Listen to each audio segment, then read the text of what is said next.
Alright guys, welcome back to the channel. We have more gaming and PlayStation news, rumours and leaks to go over. Now, for many decades, Sony has been known for its PlayStation and gaming business, even though they have several different industry and technology segments. But in recent years, the company has been making a bigger push beyond just gaming. Their goal is to become what they call an entertainment trading house.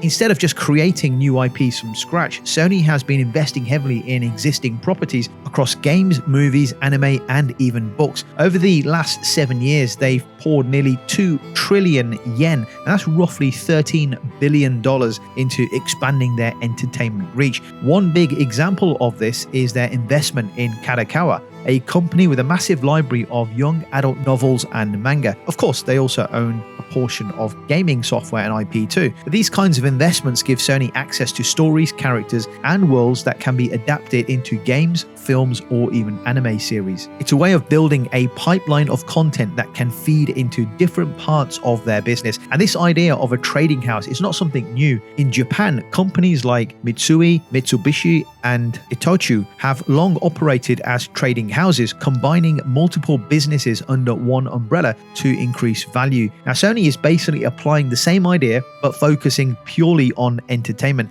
And this is a big deal because entertainment today is all about the ecosystems. If you think about Disney, for example, they own Marvel, Star Wars, Pixar, ESPN, and much more. Each franchise then supports others. Sony is trying to build its own version of that, where a hit anime might become a PlayStation game, or a PlayStation game might become a blockbuster movie. And we're seeing it with game franchises currently with PlayStation, where they're taking those IPs like The Last of Us and God of War and Ghost of Tsushima, and they're moving them over into TV series and movies. But not everybody is convinced. Analyst Ayaka Inamata from Daiwa Securities has pointed out something very interesting. She says that there is a gap between Sony's actual business value and its stock price. And one reason might be that Sony isn't very transparent about how its entertainment strategy really works. The company has admitted and even said they'll start disclosing more details moving forward. At the very same time, Sony has been experimenting with how its teams work together. In September, they rolled out something called Pollinator Network. It's basically an internal talent sharing system powered by generative AI. The idea is to connect people across departments more effectively. So, for example, a film team might get insight from PlayStation engineers, or a gaming studio might borrow techniques from movie production.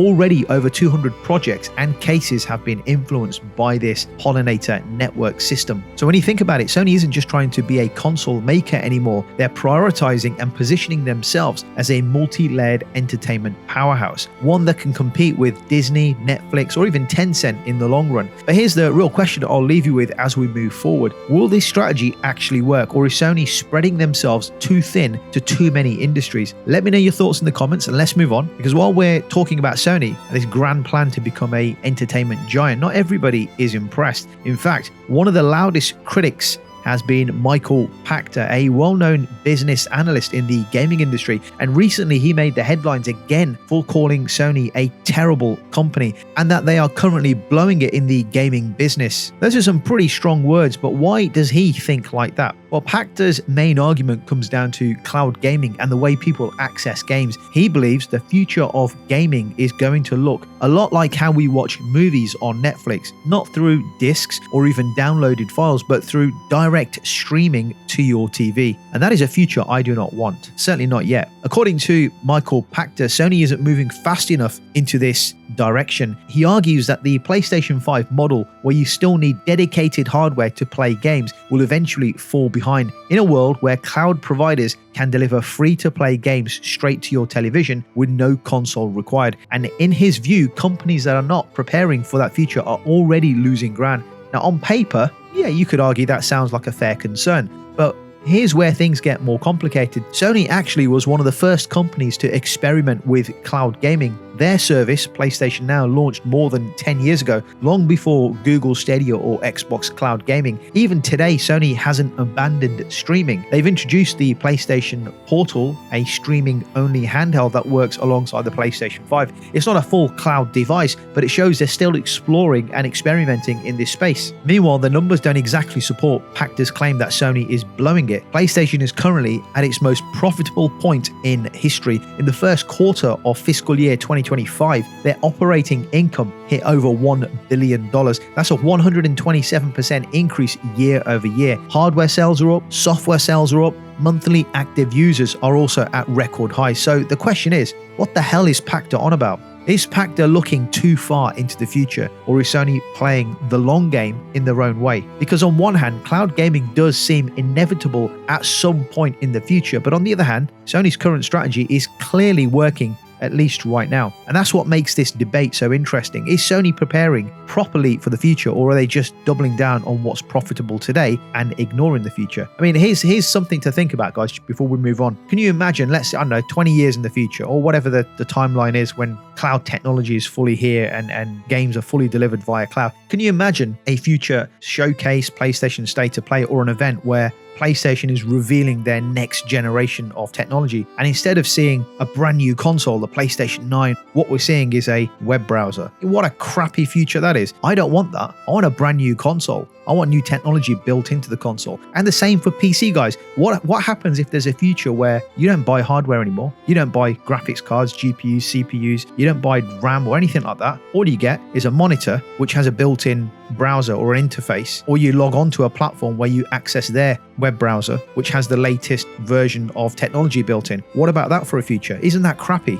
You know, you pay $50, you get the equivalent of a 4090 game. You pay $60 a month and you get the equivalent of a game running at 5090 or whatever the technology or GPU systems are in the future. I don't want that. I want to buy a piece of hardware, a piece of kit, a bit of technology. Call me old-fashioned, but that's what I want. I want a console sitting underneath my TV, and I want to buy physical discs. Like I said before, last man standing, I'll be there with my discs and my console and my disc drive, playing those games until they physically do not make them anymore. Anyway, I'm diverting. Let's move on, guys. So while some analysts like Michael Pachter argues about Sony's future, there is another bit of news that hits closer to home for PlayStation players. Now, rumors are circulating that PlayStation is working on a revised DualSense controller, and the big upgrade might be something that some fans have been asking for many years, and that is a removable battery. Now, if you've used a PlayStation DualSense controller for a while, or even the past ones, you'll know the struggle. Over time, the battery life does get shorter and shorter. Eventually, it feels like you're charging the thing more than you're actually playing. And unlike other controllers, which sometimes use AA batteries or rechargeable packs, PlayStation controllers have always had built-in batteries.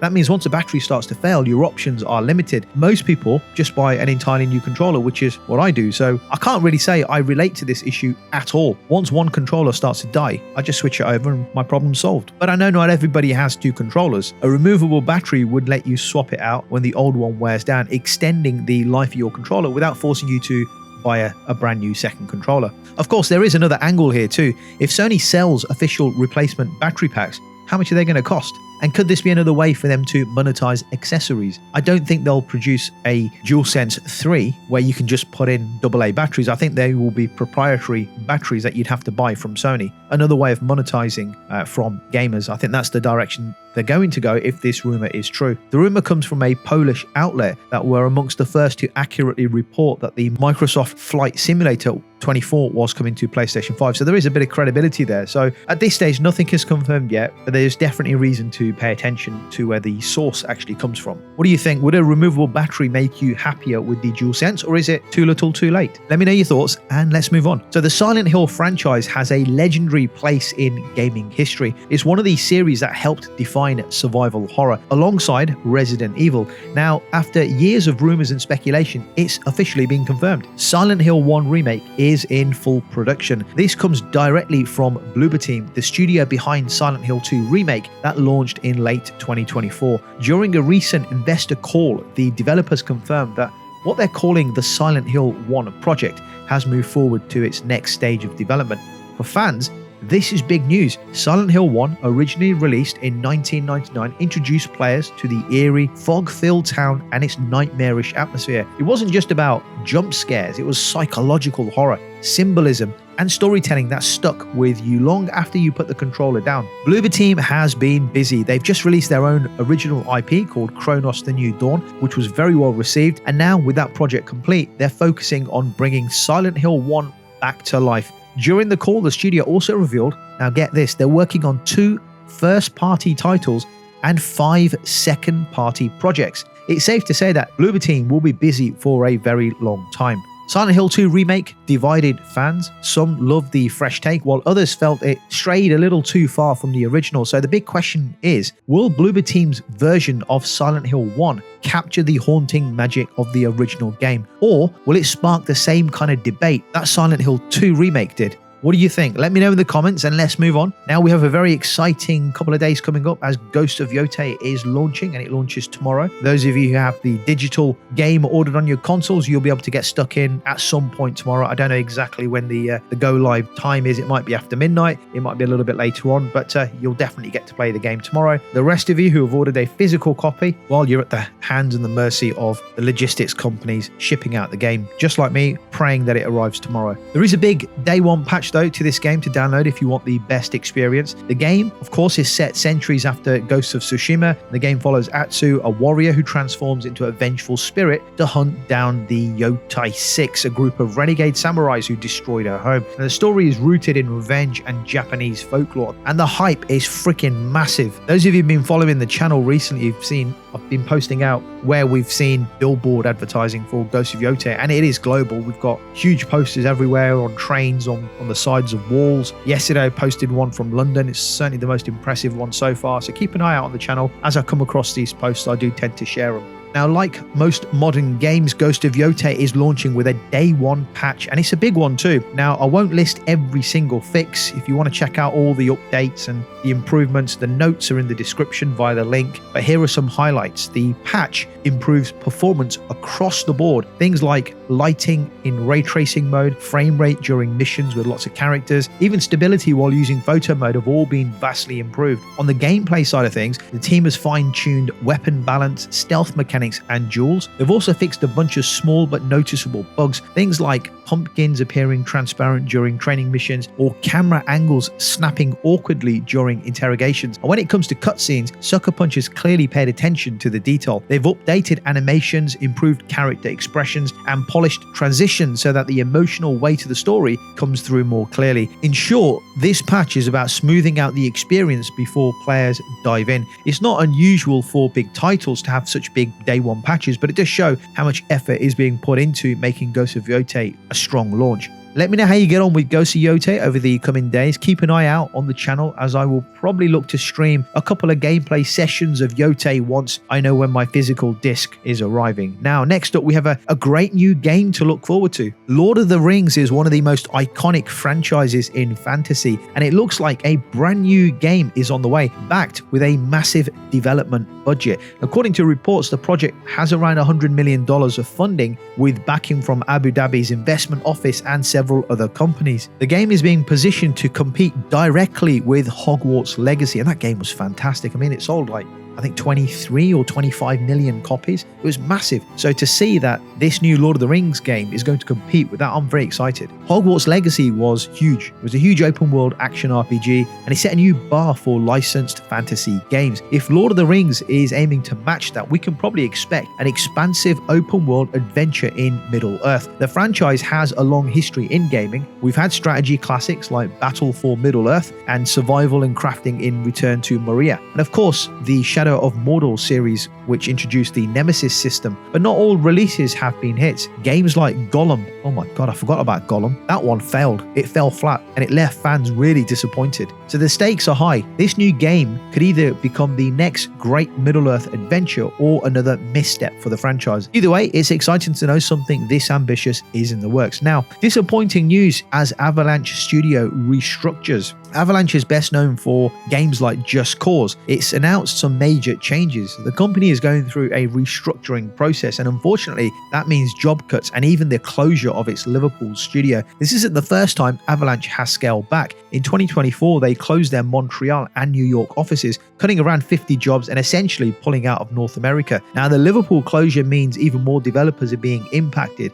The studio says these decisions are necessary to secure long-term stability, especially after projects like Contraband, a game that was in development with Microsoft, which ended up being cancelled. It's always tough to see talented teams like this affected, but it does reflect a larger trend. The past couple of years have been absolutely brutal across the gaming industry, with many studios facing layoffs or closures despite big game releases. And Avalanche isn't a small name either. They once had an open-world Iron Man game in development way back in 2012 before it was closed because of company politics. So this is a studio with history and pedigree, and hopefully it's not the end of their story. And as we're talking about studio restructuring and devs losing their jobs, something to be wary about if you're currently working at EA. Electronic Arts, one of the biggest names in gaming, is officially being acquired by a group of investors led by Saudi Arabia's public investment fund, Silver Lake and Affinity Partners. The price tag is around $55 billion.